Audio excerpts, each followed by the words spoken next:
నమస్తే, welcome to prime 9 news. నేను సాయి.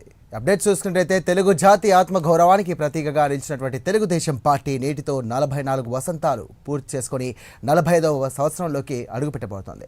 ఇక ఒక ప్రాంతీయ పార్టీగా ప్రారంభమై దశాబ్దాల రాజకీయ తుఫాన్లుగా తట్టుకొని నిలబడ్డం భారత రాజకీయ చరిత్రలోనే ఒక విశిష్ట అధ్యయనం. మామూలు విషయం కాదు. సమాజమే దేవాలయం, ప్రజలే దేవుళ్ళు అనే మహోన్నత నినాదంతో తెలుగువారి గౌరవాన్ని ప్రపంచానికి తెలియజేయాలనే సంకల్పంతో నందమూరి తారక రామారావు 1982 మార్చి 29న ఈ పార్టీని ప్రారంభించారు. అప్పటి వరకు కొన్ని వర్గాలకు మాత్రమే పరిమితమైనటువంటి రాజకీయాలను సామాన్యుడి దరి చేరవేసి ప్రజాస్వామ్యానికి కొత్త అర్థం నేర్పినటువంటి ఉద్యమంగా టీడీపీ ఆవిర్భవించింది. పార్టీ పుట్టుకే ఒక సంచలనం. కేవలం 9 నెలల్లోనే ప్రజాభిమానాన్ని సొంతం చేసుకుని 1983లో అధికారాన్ని అందుకోవడం దేశ రాజకీయాల్లోనే అరుదైన ఘట్టం. విద్యావంతులు, యువత, బీసీలు, దళితులకు రాజకీయాల్లో స్థానం కల్పిస్తూ సామాజిక సమీకరణలను మార్చినటువంటి పార్టీగా టీడీపీ గుర్తింపు పొందింది. రాజకీయాల్లోకి కొత్త తరాన్ని తీసుకొచ్చినటువంటి ఎన్టీఆర్ దూరదృష్టి ఈ రోజు కూడా పార్టీకి బలమైన పునాదిగా నిలుస్తోంది.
టీడీపీ ఆవిర్భావ దినోత్సవం సందర్భంగా రాష్ట్ర ప్రజలకు, టీడీపీ కార్యకర్తలకు మంత్రి నారా లోకేష్ శుభాకాంక్షలు తెలియజేశారు. టీడీపీ పుట్టుక తెలుగువారి ఆత్మగౌరవానికి ప్రతీక అంటూ బడుగు బలహీన వర్గాల అభ్యున్నతే పార్టీ లక్ష్యం అంటూ కూడా స్పష్టం చేశారు. సమాజమే దేవాలయం, ప్రజలే దేవులు అనే ఎన్టీఆర్ సిద్ధాంతం ఈరోజు కూడా పార్టీ ప్రతి అడుగులో ప్రతిబింబిస్తోందంటూ ఆయన పేర్కొన్నారు. ఢిల్లీ అహంకారానికి తెలుగోడి మధ్య యుద్ధం జరిగిందని, ఢిల్లీ అహంకారాన్ని దెబ్బకొట్టినటువంటి నేత ఎన్టీఆర్ అని అన్నారు మంత్రి నారా లోకేష్. రికార్డులు రాయాలన్నా, రికార్డులు తిరగ రాయాలన్నా కూడా టీడీపీదేనంటూ ఆయన తెలియజేశారు. కార్యకర్తలే పార్టీ బలం, అలాగే బలగమని కూడా తెలియజేశారు. జెండాలు మోసింది కార్యకర్తలే, కంచుకోటను కాపాడింది కార్యకర్తలేనంటూ కూడా ఆయన అభినందించారు. తెలుగోడి ఆత్మగౌరవం మధ్యలో యుద్ధం జరిగింది. 9 నెలల్లో తెలుగుదేశం పార్టీకి అధికారం తీసుకొచ్చిన గొప్ప వ్యక్తి అన్న ఎన్టీఆర్. ఇంతేకాదు, దేశ చరిత్రలో ఈ రికార్డు ఎవరు బద్దలు కొట్టలేదు. రికార్డులు రాయాలన్నా, తిరిగి రాయాలన్నా ఒక తెలుగుదేశం పార్టీతోనే సాధ్యమవుతుంది. కార్యకర్తలంటే మన బలగం. ఆ పసుపు జెండా చూస్తేనే మనకెక్కడ లేని పౌరుషం. ప్రత్యర్థులు దాడి చేస్తుంటే ఏకంగా నామినేషన్ పత్రాలు లాక్కునేదానికి ప్రయత్నిస్తే తొడగొట్టి మీసాలు తిప్పిన అంజిరెడ్డి తాతనే మనందరికి ఒక దమ్ము. మెడపై కత్తి పెట్టి వాళ్ళ నాయకుడికి జై కొట్టమంటే జై తెలుగుదేశం, జై చంద్రబాబు అని చెప్పి ప్రాణాలు కోల్పోయిన తోట చంద్రయ్యనే మనందరికి ఒక ధైర్యం. ఇంతేకాదు, ప్రత్యర్థి దాడిలో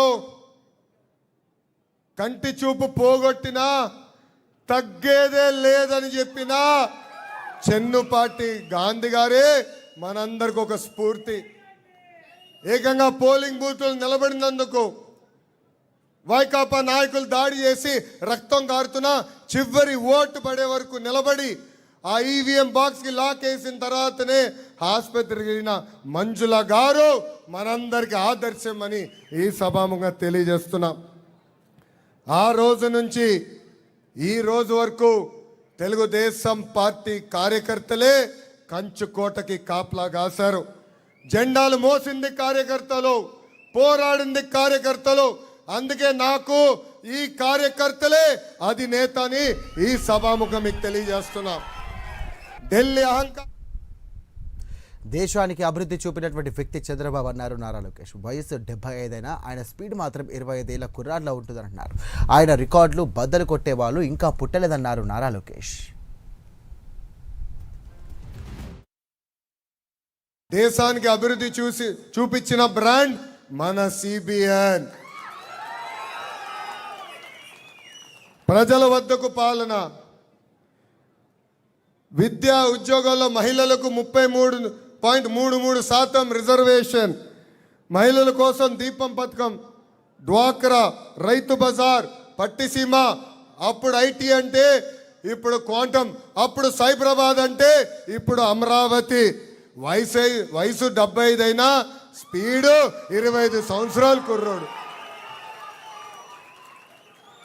ఆయన రికార్డులు బద్దలు కొట్టే వ్యక్తి ఇంకా పుట్టలేదు, పుట్టడు.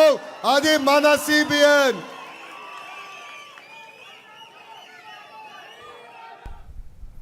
2019 నుండి 2024 వరకు ఎన్ని అరాచకాలు చేశారో చూసామన్నారు నారా లోకేష్. 79 మంది టీడీపీ నాయకులు కార్యకర్తలను చంపేశారంటూ మండిపడ్డారు.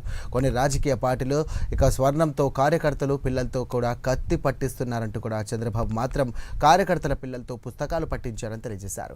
కార్యకర్తలు చనిపోతే వారి పిల్లలను దత్తత తీసుకొని మరీ చదివించినటువంటి వ్యక్తి చంద్రబాబు అంటూ కొనియాడారు మంత్రి నారా లోకేష్.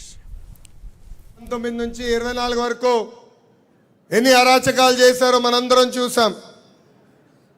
79 మంది కార్యకర్తల నాయకుల్ని ఆనాటి పాలకులు చంపేస్తాం కూడా జరిగింది. తోత చంద్రయ్యని చంపేస్తే పాడి మోసింది మన సిబిఎన్. ఆ కుటుంబానికి ఈరోజు ప్రభుత్వ ఉద్యోగం కూడా ఇచ్చింది మన సిబిఎన్. కొన్ని రాజకీయ పార్టీలు వాళ్ళ స్వార్థం కోసం కార్యకర్తల చేత కత్తి బట్టిస్తారు. కానీ మన సిబిఎన్ కార్యకర్తల పిల్లలకి పుస్తకాలతో పట్టించారు.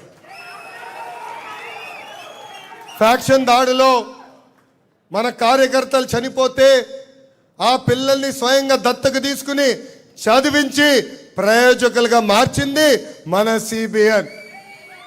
నేను ఆ పిల్లల్ని పాదయాత్రలో కలిసా. ఒకరు డెలైట్, ఒకరు గూగుల్, అంతర్జాతీయ సంస్థల్లో వాళ్ళు పనిచేస్తాం కూడా జరుగుతుంది. కార్యకర్తలపైన, నేతలపైన కేసులు పెట్టారు. బులెటిన్లో షార్ట్ బ్రేక్ తీసుకుందాం.